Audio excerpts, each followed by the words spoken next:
या अंत परमात्मा को समर्पित करती हूँ। राखी बच्ची, सोच लो। हाँ जी बाबा, मैंने सोच लिया है।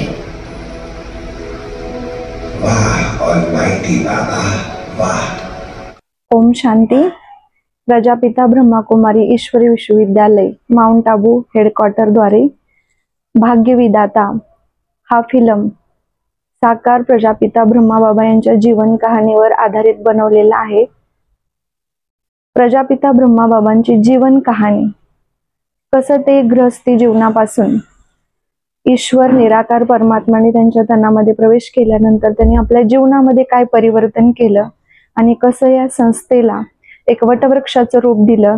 छोट्याशा रोपट्यापासून आज ही प्रजापिता ब्रह्माकुमारी ईश्वरी विश्वविद्यालय संस्था कशी विश्वभरामध्ये काम करत आहे, तर त्याचा उदय कसा झाला, त्याची सुरुवात कशी झाली, कसं त्या विद्यालयाला स्थापन करत असताना अपोजिशन झालं, तरी सुद्धा प्रजापिता ब्रह्माबाबांनी अचल अडोल बनून हे ईश्वरी विश्वविद्यालयाला पुढे घेऊन जाण्याचं कार्य केलं। ते संपूर्ण सविस्तर माहिती या फिल्मच्या माध्यमातून सर्वांपर्यंत पोहोचवण्याचा एक छोटासा प्रयास आहे। तर तुम्हा सर्व सोलापूर बांधवांना विनंती आहे की तुम्ही सर्व प्रजापिता ब्रह्माकुमारी ईश्वरी विश्वविद्यालयाला भेट देऊन हा भाग्यविधाता फिल्म पाहावा, असं विद्यालयाच्या वतीने तुम्हा सर्वांना विनंती आहे। ओम शांती। या अंत परमात्मा को समर्पित करती हूँ। राखी बच्ची, सोच लो। हाँ जी बाबा, मैंने सोच लिया है। वाह ऑलमाइटी बाबा, वाह। इस प्रकार कईयों के जीवन में परिवर्तन लाने के बाद दादा एकांत के लिए अपने परिवार के साथ कश्मीर चले गए। दादा के घर में सक्षम नियमित रूप से चलता रहा।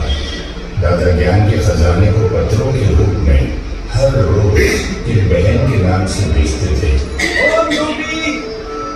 वो बहन ज्ञान को बुद्धि में धारण कर आत्मिक स्वरूप में टिक कर सत्संग में सुनाती थी।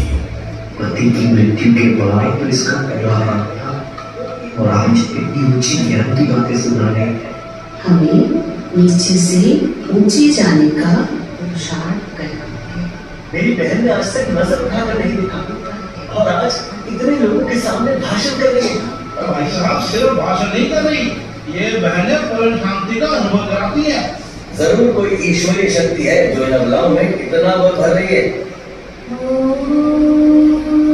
दादा और राधे की ओम ध्वनि में ऐसा आकर्षण